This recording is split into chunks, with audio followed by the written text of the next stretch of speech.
Hey guys, tonight we wander into still waters and borrowed boats where sandals slap against wet wood and the scent of fish lingers longer than it should. From plagues to prophets, lost scrolls to strange sandals, tonight we drift gently into the sleepy side of Scripture. You're here for the quiet corners of biblical history, the odd laws, the overlooked characters, the daily routines behind divine drama, all told slow, gentle, and just quirky enough to lull you into blessed slumber. So, before you get comfortable, take a moment to like the video and subscribe, but only if you genuinely enjoy what I do here. And hey, post your location and local time in the comments. I love seeing where and when you're listening. Now, dim the lights, maybe turn on a fan for that soft background hum, and let's ease into tonight's journey together. You start at the edge of Lake Gennesaret, better known to some as the Sea of Galilee, but really it's more lake than sea. Flat, wide, and surprisingly still. The moon is full tonight, and the water reflects it like a polished silver plate, except the plate keeps rippling ever so slightly, like it's breathing. It's late. Too late for any sensible fishing, which is saying something because most fishing here happens at night. But now, it's that odd hour just before dawn, when everything's gone quiet. Not because the world is asleep, but because it's waiting. The wind has slowed to a whisper, like it forgot what it was supposed to be doing. And there's this boat, low, plain, slightly lopsided, bobbing at the edge of the shore, nets piled in a sleepy heap. That's when he walks up. Jesus isn't. Surrounded by angels with trumpets or doves doing backflips. He just walks along the shore, like someone who's been thinking about breakfast. His robe kicks up little clouds of dust, and without any small talk, he steps toward the boat and makes a request that's both casual and impossibly bold. Can I borrow this? Simon, later called Peter, but for now just a grumpy fisherman with seaweed in his beard, blinks once, twice, maybe 3 times. He's been out all night. His back aches. His stomach's thinking about breakfast too, and not in a patient way. But something about the man standing in front of him, something calm yet not sleepy, makes him shrug and wave toward the boat like, sure, whatever, fine, you climb aboard with Jesus. The boat rocks gently as he steps in. The boards creak like they're considering complaining, but then decide against it. Simon follows, so do a few others, James and John, sons of Zebedee, who always look like they've just come back from wrestling a tuna, and possibly each other. Jesus asks Simon to push the boat out just a little from shore. Not far, just enough that his voice can bounce off the water and reach the crowd that's quietly gathering behind you. People seem to follow Jesus like geese tracking breadcrumbs. They're scattered along the shoreline now, half curious, half hoping for something dramatic. Spoiler, tonight will be dramatic, but in the slowest, gentlest way possible. As the boat floats just beyond the shallows, Jesus sits down, yes, sits, and begins to teach. His voice is soft, not theatrical, and it flows with the rhythm of someone who knows that slow stories stick better. You don't remember every word, honestly. Not because it's unimportant, but because it feels more like a song than a lecture. Something about seeds, soil, lamps under baskets. You blink slowly. You sway with the boat. Theologians still debate whether Jesus chose boats because they were acoustically brilliant, or just because he liked being surrounded by water without anyone asking him too many questions. But here, drifting just offshore, it all makes sense. The water carries his words like a whisper. No microphone, no PowerPoint, just lake and voice, moon and breath. The crowd listens. You listen, but let's be honest, half listen. It's impossible not to daydream a little out here. The lake makes a sound like someone softly tearing linen. Fish occasionally flop near the reeds, showing off. A heron stares at you from a distance, like it's judging your sandal choice. This moment feels unhurried, eternal, like maybe the lake has stopped time for a bit. And yet there's tension under the stillness, like something's about to shift. And sure enough, Jesus eventually stops teaching and turns to Simon, who's been sitting there politely, probably replaying his empty net night in his head.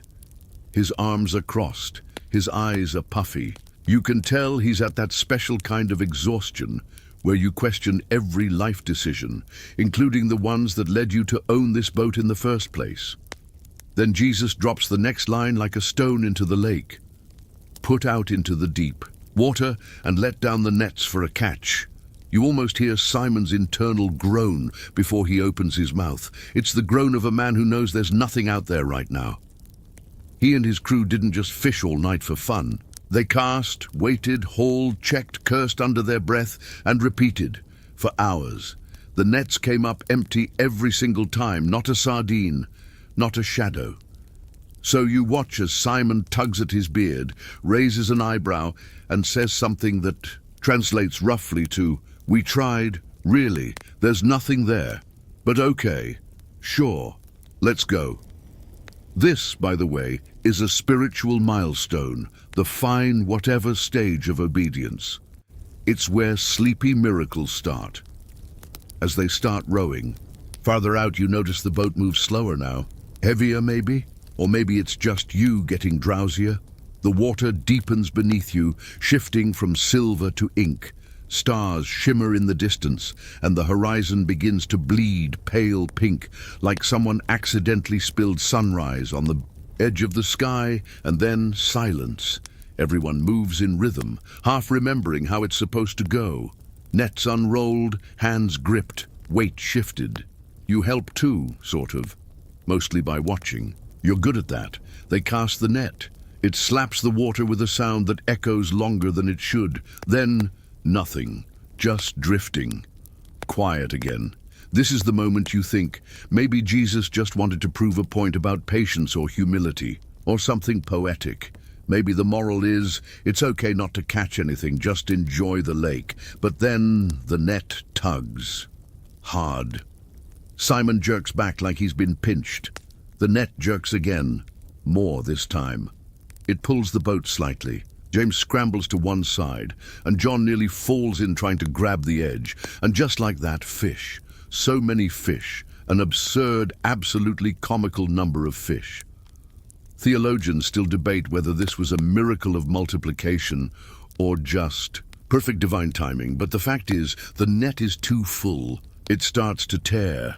Simon yells, something between panic and disbelief. Everyone's suddenly awake now, tossing buckets, waving at another boat, slipping, catching, laughing, shouting. You clutch the edge of the boat, heart oddly calm, as fish slap against your ankles. One flops into your lap, you apologize to it, and Jesus, he's just watching, smiling, probably humming. Definitely not helping haul the fish, just letting it happen. You're soaked, you're cold. But something deeper settles in your chest.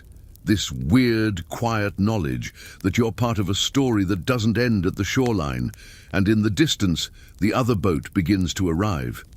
They're not ready either. You're not supposed to be. Simon is still staring at the net like it just insulted his mother. It's heavy, writhing, dripping with fish and disbelief. You can practically see the thoughts scrolling through his head. How? Why? Who even is this guy? Like ticker tape from a sleep-deprived stockbroker. The second boat draws alongside, wobbling like it wasn't expecting to be summoned at dawn. James is shouting something about, "Get the sides," while John is halfway in the water, trying to scoop up a particularly large, particularly unhelpful fish that keeps flapping defiantly. Nets are everywhere. Water sloshes over the sides, and the boat groans. Not dramatically, just the resigned creak of something doing a job it was not built to do. Eventually, they get it under control. Kind of. The fish are piled knee-deep, some flapping lazily, others already giving up. It smells like joy, sweat, and lake mud, which is somehow more soothing than it sounds. Simon stands, panting. His arms hang limp. His clothes are soaked. His feet are squishy, and he looks like a man who's just been quietly steamrolled by something holy. Then he drops to his knees. Right there, in the middle of fish guts and broken nets, Simon goes full meltdown. "Go away from me, Lord," he blurts, eyes wide, voice shaking. "I'm a sinful man." It's not theatrical, it's just honest. A raw, exhausted admission from someone who suddenly realizes he's in over his head. Not just with the fish, with the man sitting 3 feet from him, calm as ever, now smelling faintly of tilapia. Jesus doesn't sigh, doesn't give him a theological breakdown or launch into a TED talk about guilt and grace. He just smiles, probably that annoying little smile that means he knows more than he's letting on, and says, "Don't be afraid. From now on, you'll fish for people." Now, let's pause here, because fishing for people sounds, frankly, like a terrifying image. You picture Peter hurling a net onto someone in the marketplace while yelling, "You're coming with me to Bible study." And it's a bit much. But of course, Jesus meant something quieter, gentler, less rope, more relationship, less splashing, more story. Theologians still debate exactly what Jesus was saying here. Was it about vocation, identity, evangelism via lake metaphor? But in the moment, none of that matters.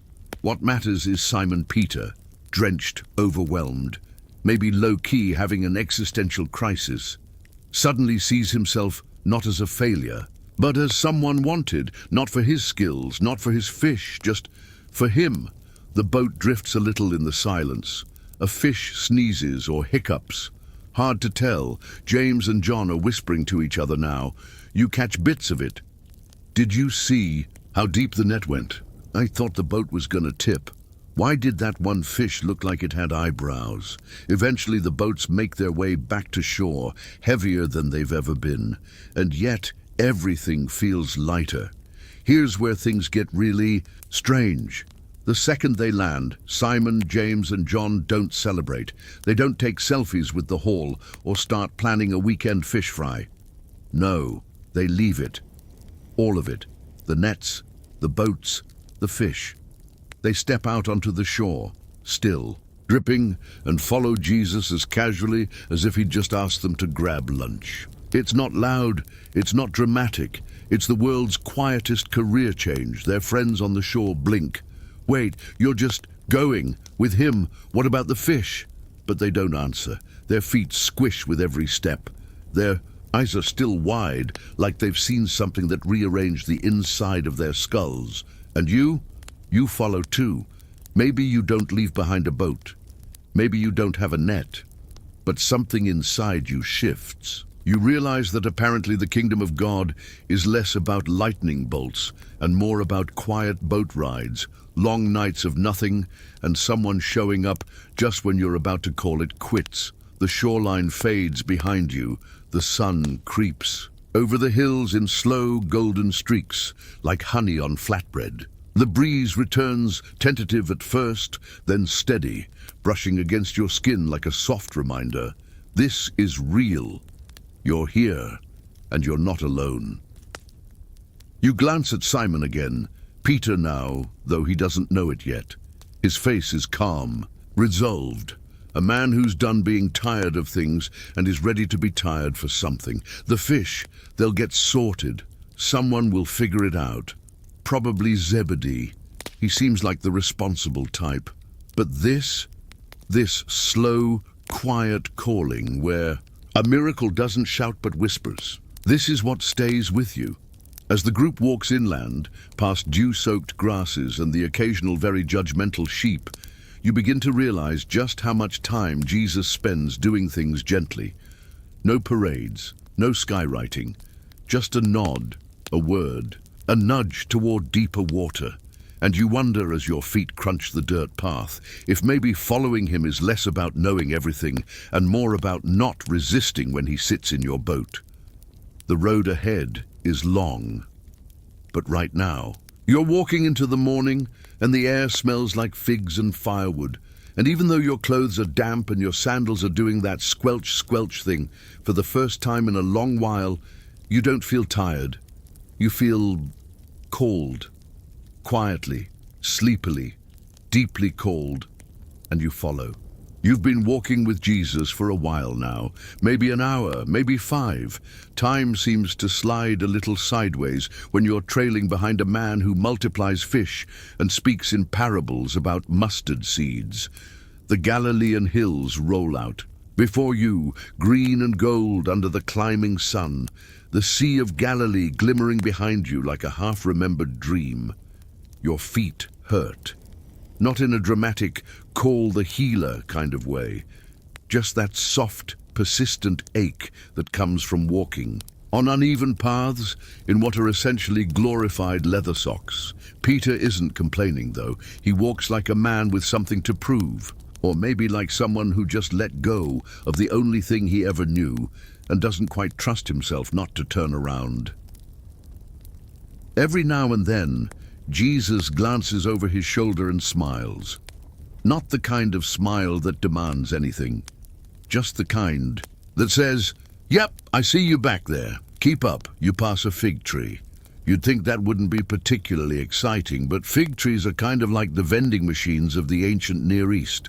If the vending machine grew out of a rock and was extremely temperamental, you spot one tiny shriveled fig clinging to a branch like it's waiting for applause.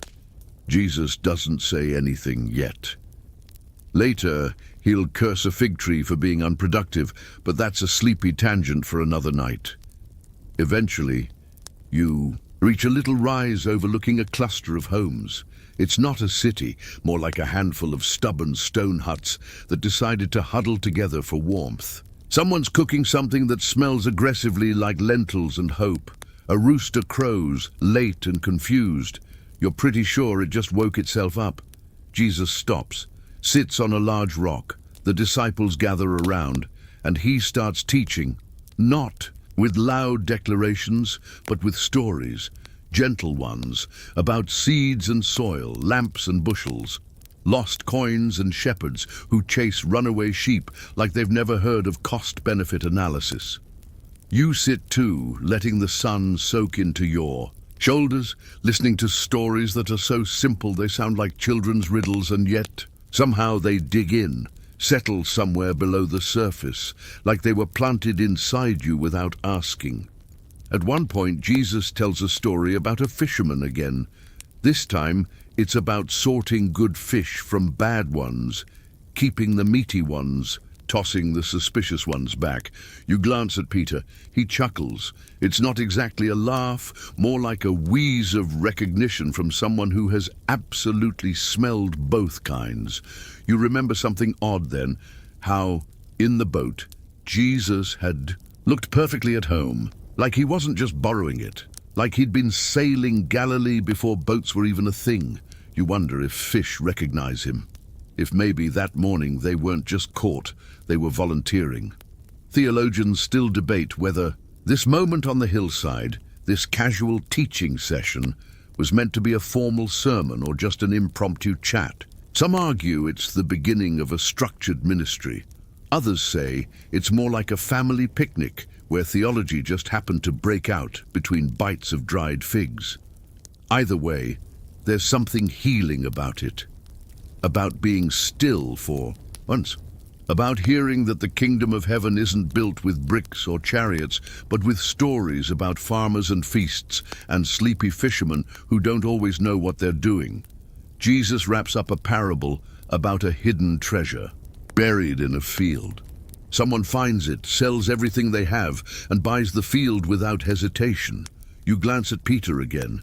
He's not smiling now, just staring at the horizon, quietly chewing on the realization that maybe that's exactly what he did, left. Everything to chase something buried he doesn't fully understand yet. The group sits in silence for a while. A breeze stirs. Someone, probably James, sneezes like he's trying to scare a bird out of a tree. And then Jesus stands again. There's a subtle rhythm to his movement, like a tide. Never hurried, never slow, just steady. You get the sense that even when he pauses, he's still going somewhere, and he expects you to keep going too. He doesn't turn and ask, "Are you coming?" He doesn't need to. You rise, your legs creak a little.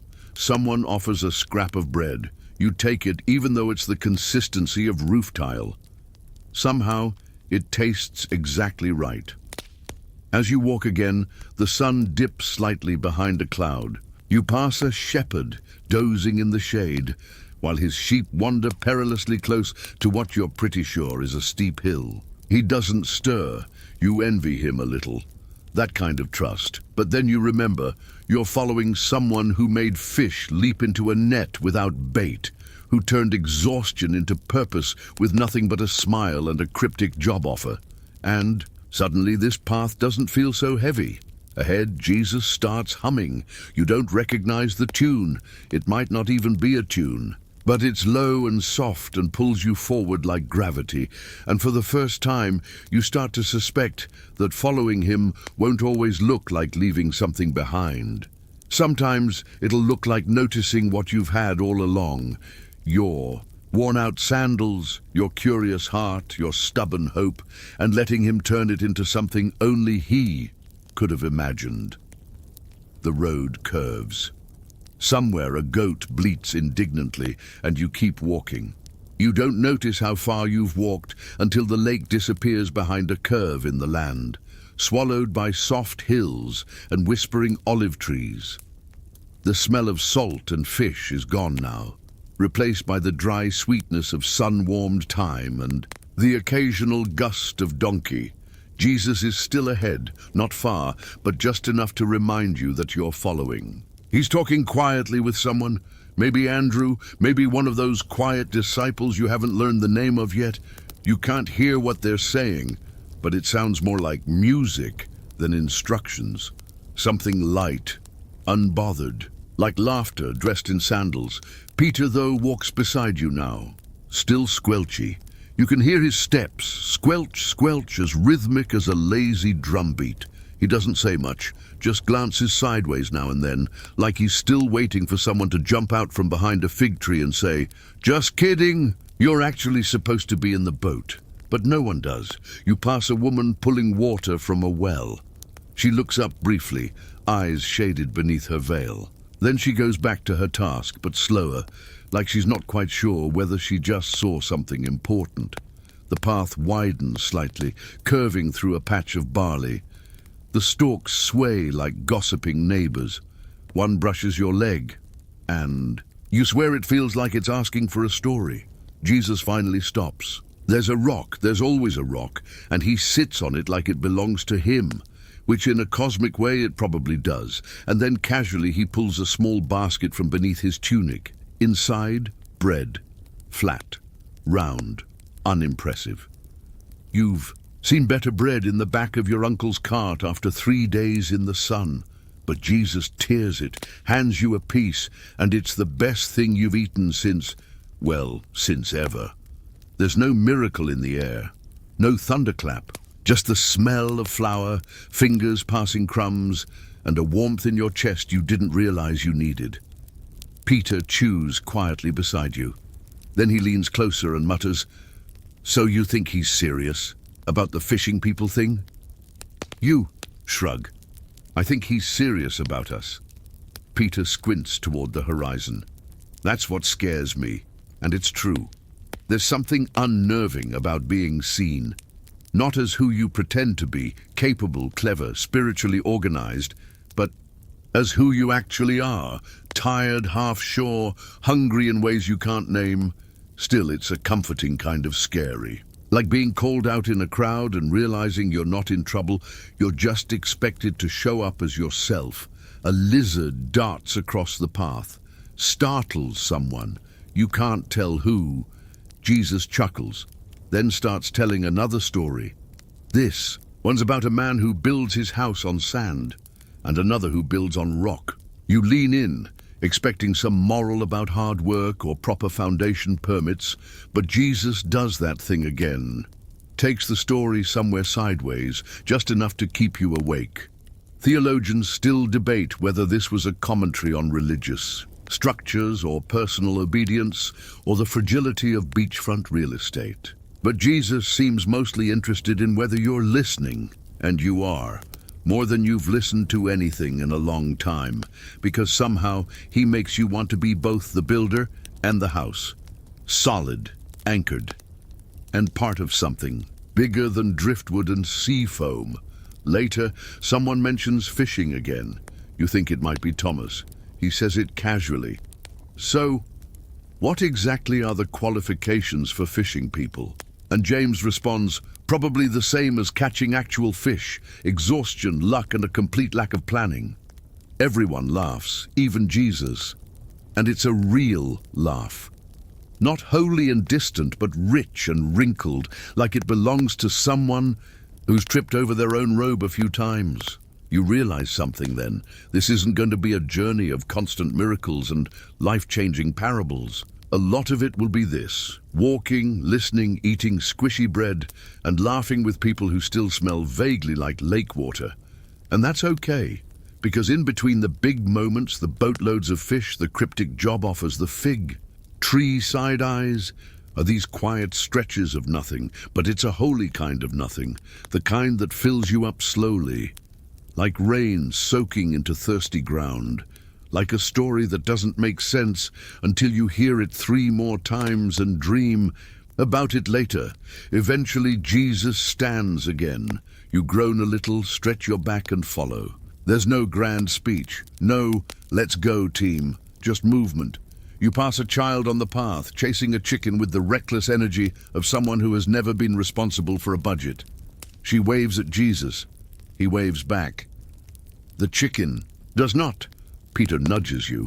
You think he's going to teach us how to do that thing with the bread? You smile. I think he already is. And you keep walking. The hills roll on, soft and golden. The road hums beneath your feet.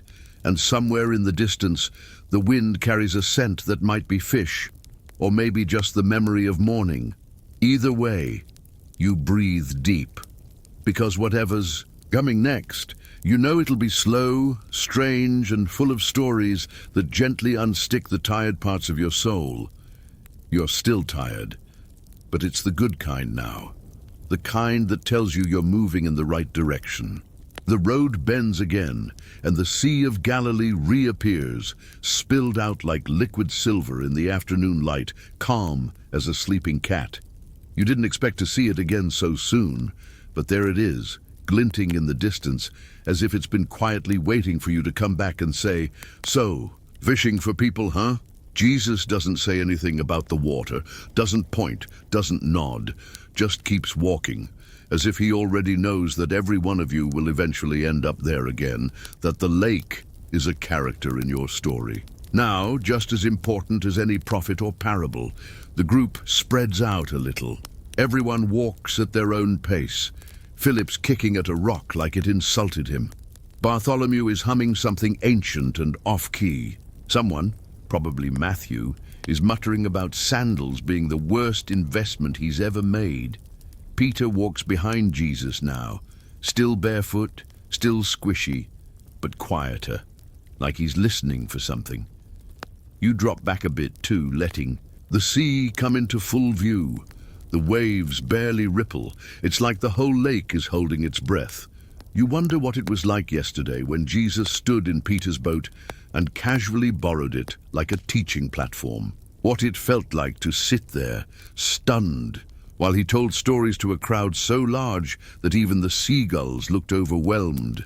You imagine Jesus leaning casually against the mast, speaking about seeds and fish with that maddening calm that makes you question everything you thought you understood about the universe, and also wonder when lunch is. A gentle breeze lifts the edge of your tunic, smells like lake grass and fermented fig. It's not unpleasant. Jesus stops again, just as the road flattens into a rocky beach. There are boats pulled up on shore, some upright, some leaning like they just gave up. Nets hang from branches, drying in tangled loops that look like regret made of string, and then you see them. Other fishermen, not Peter and Andrew this time. These guys are older, grayer, less likely to leave everything behind for a cryptic promise. One of them is whacking a bucket with a stick for no clear reason. Another is arguing with a gull. You don't ask. Jesus walks right into their midst, doesn't announce himself, just picks up a net, inspects it, and gives a small nod.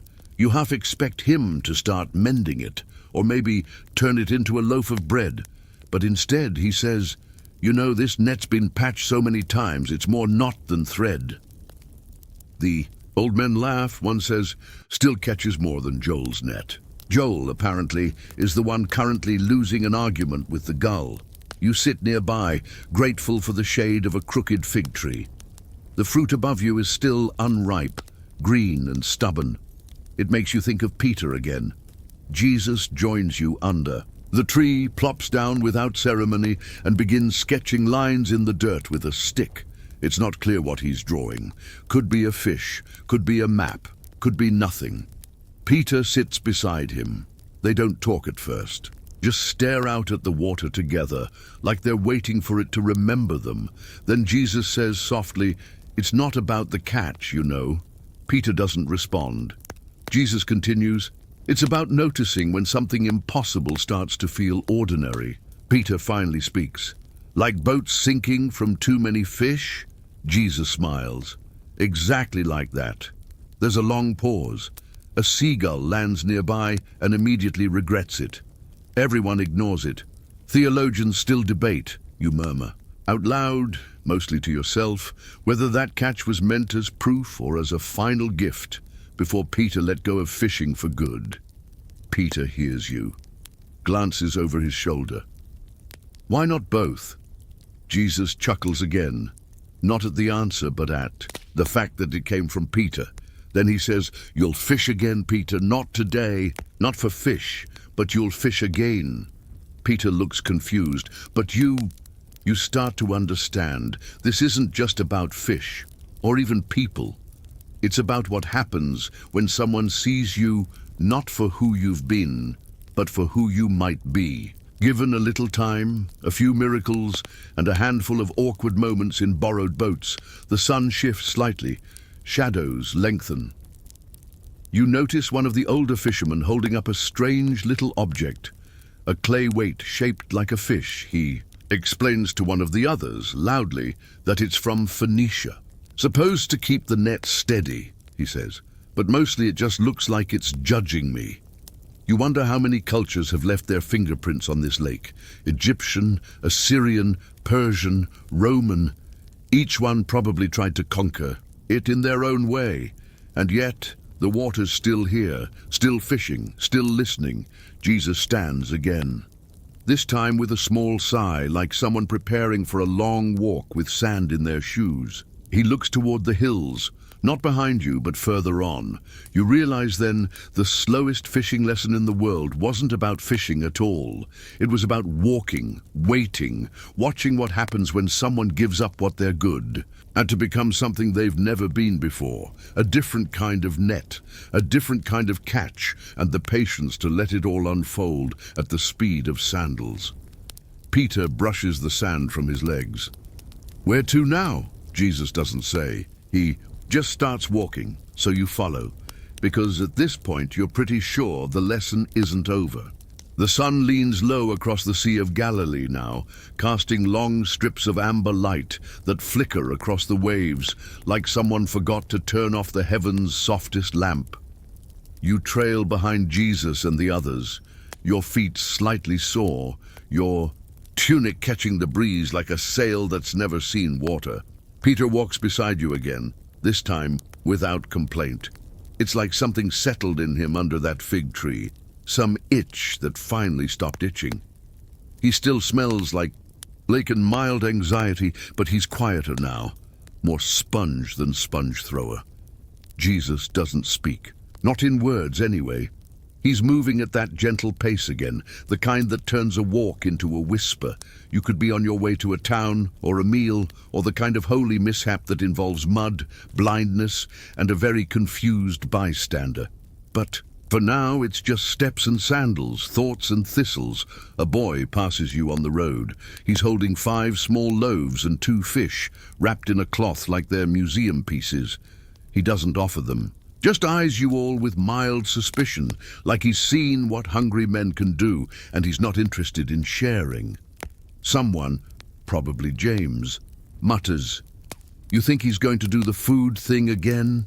Peter snorts. Hope not. I've still got barley in my teeth from the last time. You catch up to Jesus again as he turns down a narrow path, the kind barely wide enough for two sheep in a polite mood. The landscape changes here. More green, more soft. You notice small wildflowers sprouting between rocks, stubborn and cheerful. They're the kind of flowers that have no business thriving, but do anyway, which, if you think about it, describes most of the disciples. As you walk, Jesus begins humming, not a song you know, no lyrics, just a low rhythmic hum like he's tuning the world. It matches the crunch of your feet on dirt and the occasional bird announcing its questionable opinions. From a tree, and then he says it, let down your nets. You freeze, there's no water here, not even a puddle. Just dirt and sky and a very surprised beetle. Peter laughs out loud. Really? Jesus turns, eyebrow raised. Why not? You glance at the others. No one's holding a net. Matthew's got a stick. Thomas is eating what might be a fig or a mistake. Bartholomew has collected 3 interesting rocks and refuses to explain why. Still, you feel it. The command. Not practical, not literal, but aimed right at your tired heart. Let down your net, that thing you're holding tight. The effort, the tension, the endless scanning of your life's waterline for signs of success or failure. Just drop it. Let it fall. So you do, not physically, but inwardly. You unclench. Breathe. Stop rehearsing whatever clever thing you were. Going to say next time someone questions your purpose. Stop trying to impress a man who told a storm to hush like it was a noisy goat. Jesus smiles, not smugly, but like someone who knew you would, eventually. You walk a little lighter after that, and then you come to a small village. Not famous, not fancy, just a cluster of homes built like everything else around here, from whatever the earth didn't. Mind giving up, a woman greets you at the edge of the path. Middle-aged, tired in the way mothers of many are tired. She looks at Jesus and says nothing, but her face does a thing, a softening, like someone who's been waiting for a whisper. He doesn't say shalom or bless you or hi, it's me, the Messiah. He just steps into her courtyard and starts helping stack firewood. Theologians still debate whether this was one of his lesser documented miracles. The Messiah, Son of the living God, casually helping strangers reorganize kindling. But it happens, and you join in because that's what you do now. Peter fumbles a bit. Turns out his talents do not include basic stacking. John is surprisingly good at it. Judas critiques the symmetry. Andrew ignores him. The woman watches all this with an expression that could mean gratitude or confusion or mild horror at the way Philip is lifting that log. Eventually, Jesus sits beside the small fire pit in the center of her courtyard. The boom. Kind where meals happen. The kind where stories start. She brings out bread and oil, her eyes darting toward Jesus with something like suspicion wrapped in awe. He dips a piece, chews slowly, then says, "Your hospitality is a blessing." She blushes, or maybe it's just the heat from the fire. You sit too, share the meal. The oil is spiced with something unfamiliar, maybe cumin, maybe patience. The bread is chewy and uneven and perfect, and it strikes you again how this too is part of the lesson. Not just miracles, not just sermons, but helping with firewood, sitting with strangers, dipping bread in borrowed bowls. This is the fishing, this is the net. These moments of small kindness, of silent witnessing, of showing up even when there's no crowd or storm or multiplying fish. Just ordinary people and the sacred weight of being seen. The woman's child toddles over, climbs onto Jesus' lap like it's the most natural thing in the world. Jesus ruffles the kid's hair. The kid sneezes. Everyone laughs. It's not dramatic, it won't make the scrolls, but it feels like heaven wrote it down anyway. The sky fades to lavender. The day folds itself up gently. And as you finish your meal, Wipe your hands on your tunic and stand once again to follow the man who says things like, "Let down your net on dry land." You begin to think, maybe the world's slowest fishing lesson isn't about fish. It's about this: the walking, the waiting, the watching. The whispered reminder that the net you carry isn't just for catching, it's for releasing too. And tonight, you've let go of more than you thought possible. But you don't feel empty. You feel ready. The stars are sneaking out now. First one, then too many to count without getting a crick in your neck. You walk a little slower under the growing night, the kind of hush settling in that makes even your thoughts quiet down. The village is behind you, its little fire pits twinkling like sleepy eyes. Ahead, open country again. Shrubs, stones, the occasional startled hare darting out from a bush like it forgot to RSVP to something. Jesus leads, still steady, still barefoot. His robe catches the light in gentle folds. You wonder if he ever gets sore feet. Probably not. Or maybe he just doesn't complain. That's kind of his thing, absorbing discomfort and handing back peace, like a divine exchange program. The group doesn't speak much now, not from tension, but from contentment. Full belly, starry sky, and a walk with a teacher who turns lake days into theology and snack time into sacred space. And then you spot it, the edge of the lake again. Lake Gennesaret, round and wide and now dark as indigo. It's shimmering just slightly, moonlight dancing across its surface like someone tipped over a bowl of silver. You follow a narrow path down to a familiar cove. The kind of cove that makes you think, oh, this place again, like you've seen it in dreams or déjà vu or both. Jesus sits on a flat rock near the shore, not a throne, not a pulpit, just a rock.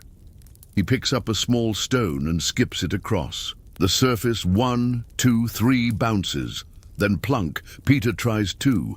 His stone sinks immediately. Everyone pretends not to notice. You sit down near them, knees bent, arms around your legs. The breeze carries the smell of fish and damp wood and something herbal, wild thyme maybe. You breathe in and decide you could get used to this scent. Jesus speaks again, soft as tide. Do you know what patience smells like? No one answers. He says, it smells like water that's waited all day to ripple. Bartholomew tilts his head. That's either the most beautiful or most confusing thing I've ever heard. Jesus chuckles. Yes, you don't realize it right away, but he's teaching again. Not a sermon, not a parable, just gentle comments that land in your chest and unfold like origami wisdom. He continues. Fish don't rush to nets. They circle, they pause, they test, and so do people. Peter's watching the water like it might start clapping for him. But sometimes you want them to just jump in already. Jesus nods. That's the trap, wanting the catch before the stillness. A heron flaps overhead, legs dangling like it forgot how to fly all the way. You all watch it in silence. The moonlight paints its wings gold as it glides down to the far side of the cove. You remember something from earlier, something Jesus said in the boat. Push out a little, he'd said. Let down your nets again. And Peter had groaned. We fished all night and caught nothing. But then he did it anyway, and the nets strained, the boats nearly sank. Fish flopped like divine punctuation marks. Theologians still debate whether Jesus timed the miracle to test Peter's obedience, or simply to reveal what happens when you pair faith with exhaustion and still choose to try again. You watch Peter. Now skimming stones like repentance is a skipping contest, and you wonder, how many times has he cast a net only to pull it up empty? How many times have you? It's in that pondering lull, when the stars feel closest and the lake breathes like a living thing, that Jesus stands up again, dusts off his robe, looks around like he's checking for something no one else can see. Then he turns to you. Yes, You blink. He walks over, points to the water and says, "Go ahead, try it," you stammer. "But I don't have a net." He shrugs. "Doesn't matter." You glance at the lake. It glows now, soft and wide and welcoming. Like it's been listening this whole time and finally wants to speak back. You wade in, just to your ankles. The water is cold and steady. Tiny. Fish dart around your toes like confused scribbles. There's no miracle, no booming voice, no suddenly full basket or levitating trout, just this, stillness, moonlight, and the gentle feeling that you are part of something large and slow and holy. Behind you, someone starts singing, probably John. It's off-key and low and maybe in Aramaic or maybe just humming. Others join in, not with harmony but with presence. And there in the water you realize the lesson isn't about fishing. It's about how long you're willing to wait for something sacred to swim near. It's about standing ankle deep in patience and saying, "All right, I'll try again." Jesus watches you from the shore, not like a teacher grading a test, like a friend waiting to hand you a towel when you're ready. You step back out, sandals in hand, and sit again on the rock. The others are lying back now, watching the stars. Like they expect Abraham to show up and start naming constellations. Peter leans over and says, "You know, this might be the best fishing lesson I've ever had." You nod. "And the slowest," he grins. "That's how you know it's divine." And just like that, the night folds around you like a blanket someone warmed by the fire. There are no dramatic conversions, no bursting nets, no divine voice from the sky, just you, the lake, and the quiet certainty that sometimes doing nothing but listening is the holiest act of all.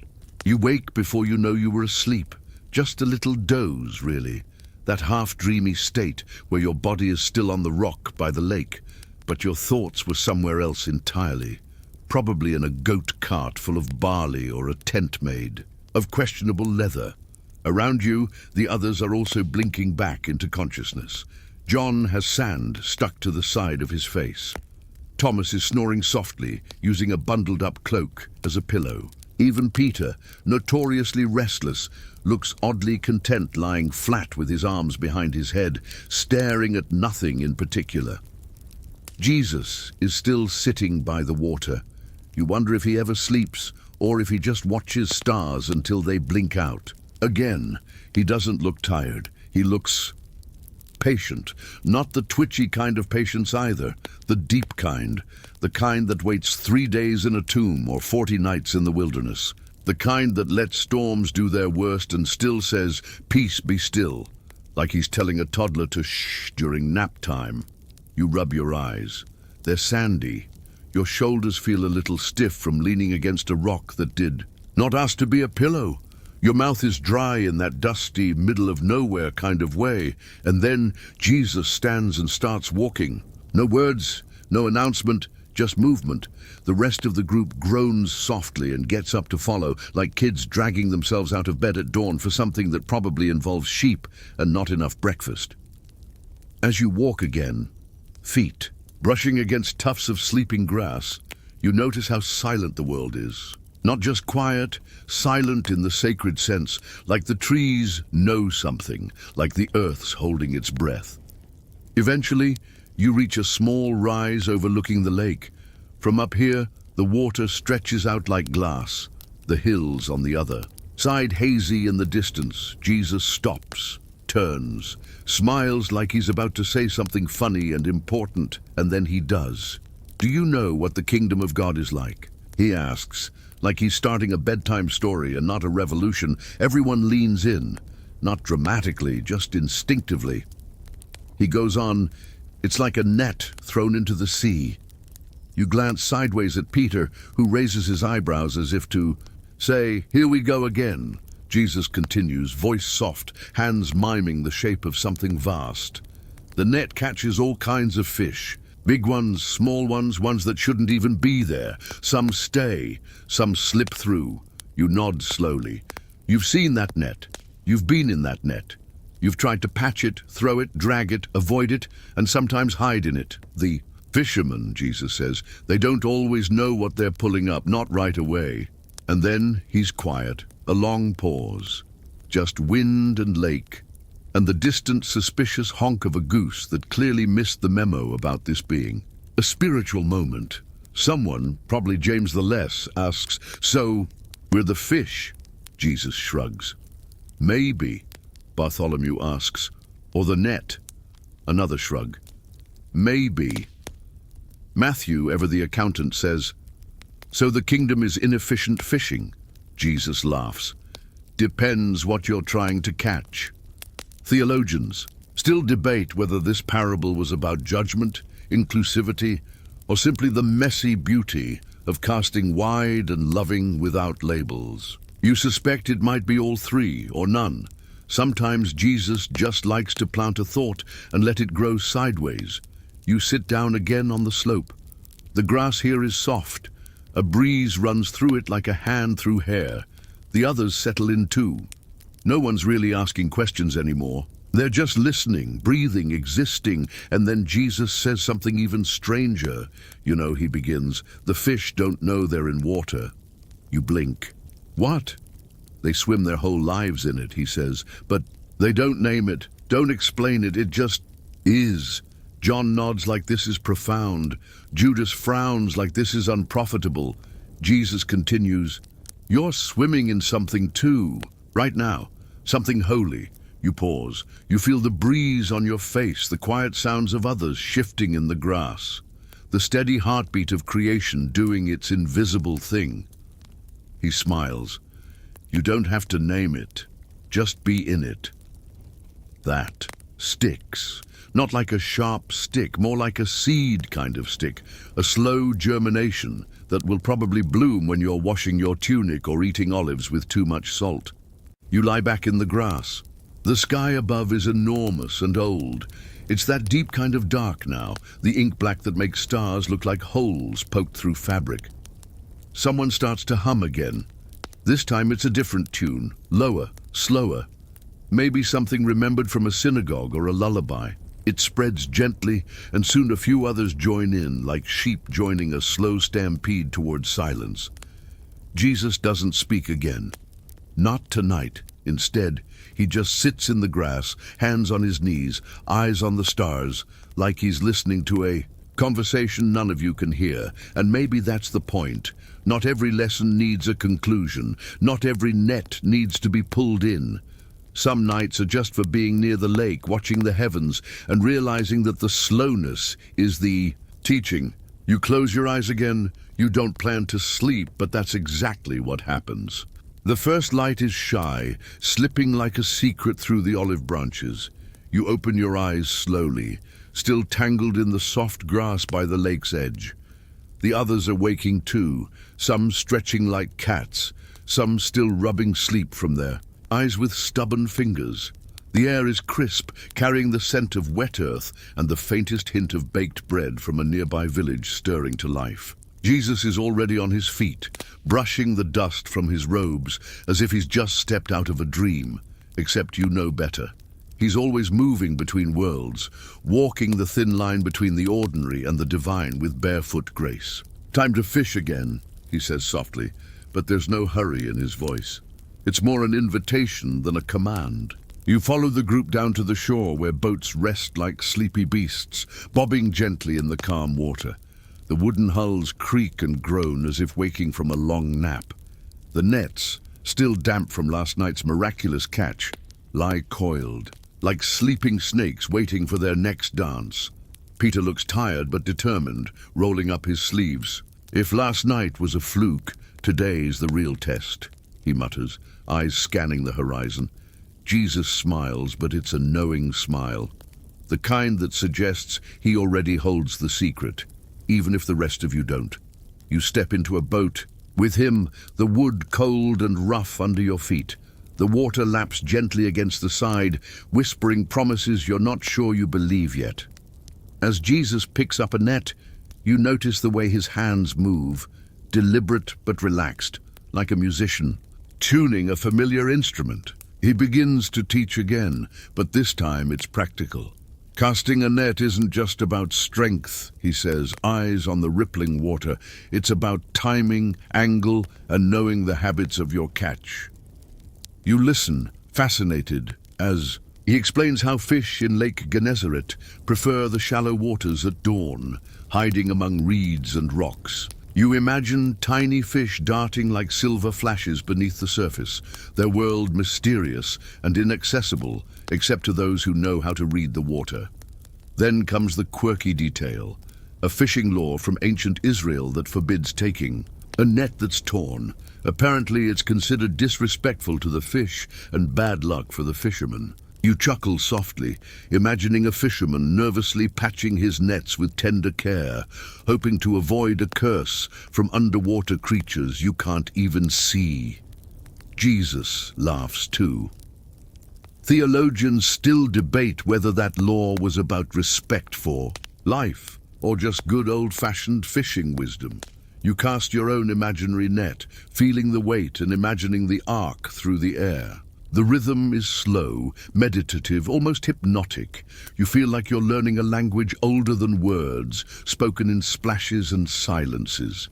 As the sun rises higher, warming your shoulders, the gentle rocking of the boat and the soft splash of oars create a lullaby-like atmosphere. You realize this is more than a lesson in fishing. It's a lesson in patience, presence, and the strange art of waiting without anxiety. Peter catches a small fish, not much, but enough to remind everyone that sometimes the slowest catches are the most satisfying. Jesus nods approvingly, and you feel a calm settle over the group, a shared understanding that not every catch needs to be grand to be meaningful. The lake stretches out before you, endless and serene, a mirror for the sky and your quiet thoughts. You lean back, letting the sun warm your face, and wonder how many ancient fishermen learned these slow, steady lessons long before Jesus turned them into stories worth whispering on sleepless nights. And as you sit there, the world softens. The water, the sky, the sound of nets sliding through waves, and you realize you've become part of a very old, very gentle tradition, the kind of tradition that might just help you sleep tonight. The sun climbs steadily, warming the boat's worn wood and coaxing the chill from your fingers. You notice how the light hits the water in sparkling diamonds, each one fleeting and perfect, like a secret the lake only tells once. You lean in, watching the ripples spread from a dropped pebble, hypnotized by the slow, graceful dance. Jesus is quiet now, but his eyes are sharp, scanning the water with that familiar mix of wisdom and wonder. You can't help but wonder if he's seeing more than just fish, maybe glimpsing the invisible currents beneath, the mysteries lurking beneath the waves. Peter, ever the practical one, pulls up a net and begins sorting through the catch. Most are small fish, silver and wriggling, but there's the occasional oddity, a fish with a strangely patterned scale or an unusual shape that makes you tilt your head in curiosity. Jesus points to one peculiar fish, its body shaped almost like a leaf, blending seamlessly with the floating weeds. Fish like this remind us, he says gently, that life is full of surprises, even when you think you know the water. You think about that, about all the unexpected moments in your own life, the twists that felt like detours, but ended up teaching you something precious. Then he shifts to a quieter, almost playful tone. Did you know that in some ancient cultures, fishermen believed the lake held spirits, guardians of the water who needed respect, or they'd cause nets to tear or fish to vanish? You smile, imagining a ghostly lake spirit shaking its finger at careless fishermen, or maybe chuckling at their clumsy attempts to appease it with offerings of bread and wine. Jesus laughs softly. Theologians still debate whether these stories were warnings or just ways to explain a bad catch. You glance at Peter, who nods knowingly, as if he's lived through both the practical struggles and the superstitions of fishing life. As you watch the fish glisten in the sun, you think about how much patience this work requires. It's not just about pulling in the biggest catch. It's about understanding rhythms, respecting nature, and knowing when to wait. Jesus suddenly reaches over and dips his hand into the water, letting it trickle through his fingers like a quiet prayer. Fishing is like faith, he says softly. Sometimes it feels slow and uncertain, but the waiting is where the wonder grows. You breathe that in, feeling the gentle wisdom settle like a warm shawl around your shoulders. The boat rocks softly, the sun's heat mingling with the cool breeze off the lake. You realize that this slow, steady pace, the gentle splash of oars, the quiet sorting of fish, isn't just a way to catch dinner. It's a way to catch peace. And maybe that's the real lesson beneath the surface. The lake isn't just water. It's a teacher, a mirror, a place where slow stories and quiet faith swim side by side. You lean back, letting your eyes close for just a moment, lulled by the rhythm of the lake, the warmth of the sun, and the steady presence of the teacher. Beside you, the day feels wide and unhurried, and somehow that's enough. The afternoon sun softens now, tilting low and golden over the hills. You're back on the shore, feet sinking into the warm, grainy sand, still tasting the salt of the lake breeze on your lips. The boats rest quietly, their wooden sides glowing like old friends settled in for an evening chat. Jesus sits nearby, picking at a small pile of dried fish with calm hands, while the others relax, some stretching, some nodding off just a bit. The whole scene feels like a pause, a breath between the busy moments, as if the world itself decided to slow down just. For you watch a line of ants tracing a path over a sun-warmed rock, their tiny legs moving with steady purpose. It's strangely comforting. Small creatures, small steps, a slow but sure journey, much like this day of fishing and stories. Jesus begins to speak again, his voice gentle like a lullaby. Have you ever wondered what fish ate here long before we fished these waters? He asks, eyes twinkling with that familiar mix of humor and mystery. You shake your head, intrigued.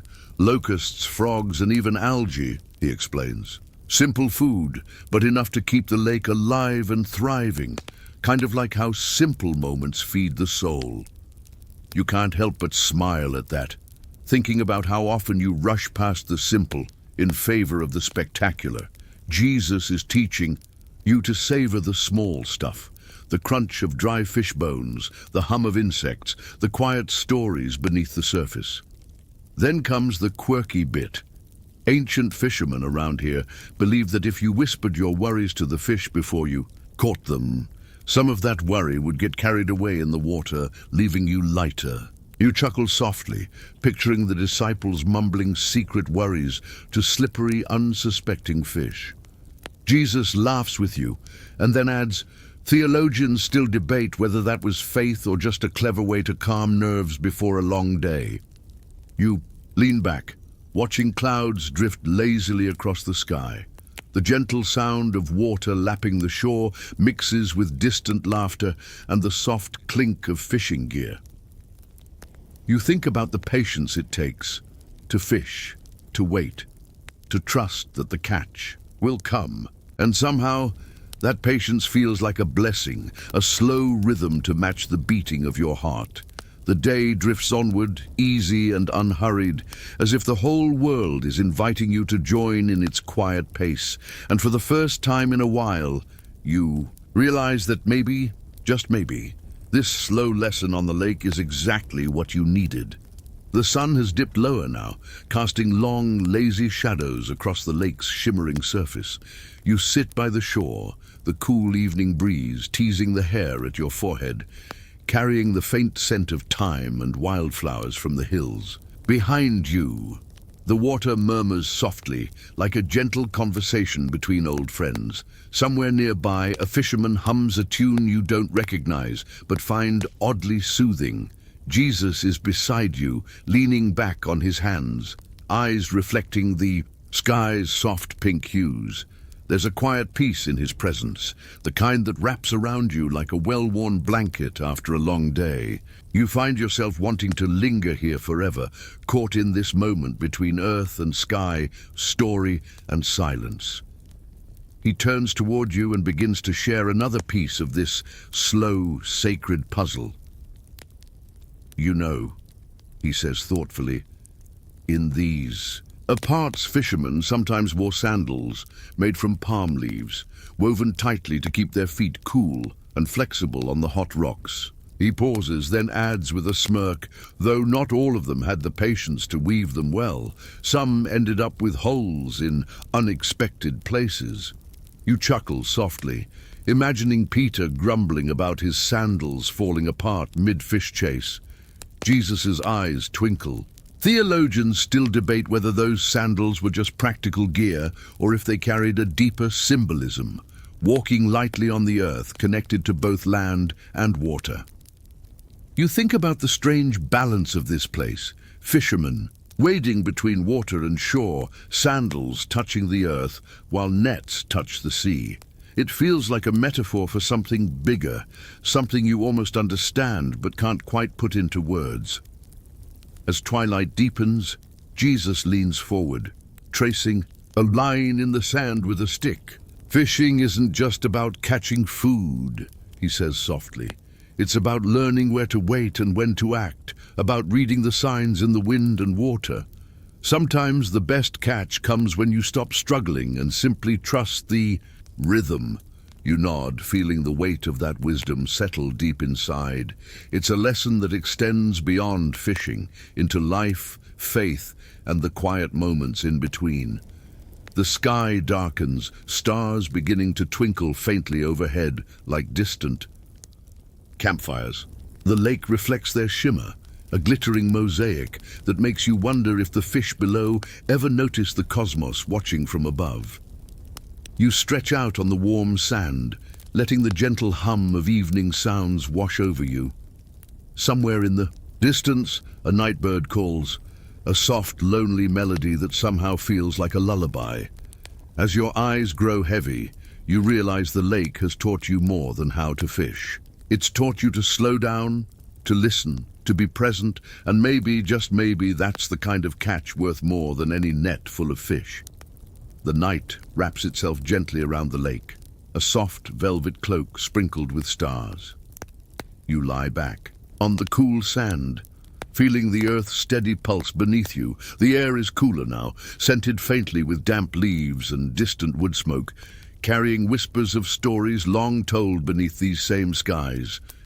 Jesus sits nearby, quiet and watchful, his face softened by moonlight. You notice how the stars seem to dance in his eyes, as if reflecting some secret light only he knows. The world feels hushed, like it's holding its breath for a story meant only for those willing to listen. He begins to speak, his voice a low murmur blending with the night sounds, a cricket's chirp, the gentle slap of water against the shore. "There's an old tale," he says, "about how fishermen used to pray before casting their nets, asking for favor not just from God, but from the lake itself." You raise an eyebrow, intrigued. "Some believed the lake had moods, temperamental, like a restless child," he continues with a smile. "When it was angry, the fish hid. When it was pleased, the nets filled quickly. It's a bit like life.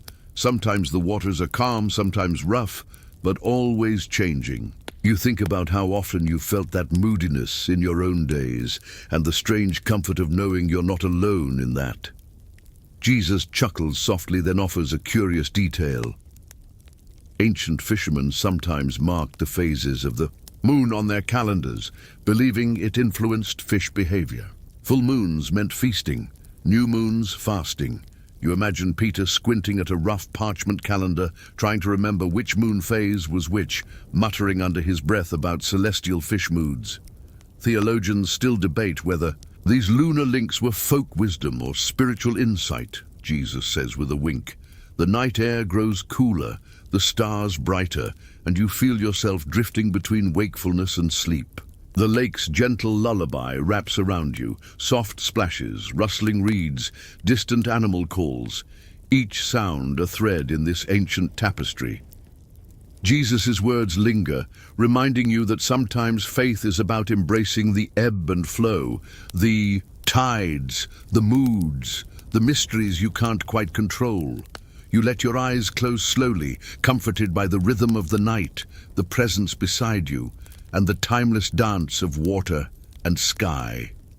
Sleep feels near now, a gentle tide pulling you into its calm depths. And as you drift off, you carry with you the quiet lessons of this slow fishing day on Lake Gennesaret. Lessons of patience, trust, and the unexpected grace found in waiting.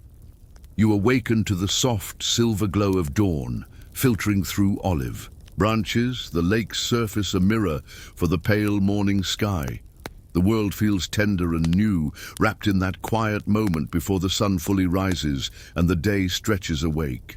You stretch, feeling the cool earth beneath your hands, and breathe in the crisp air, scented faintly with wild herbs.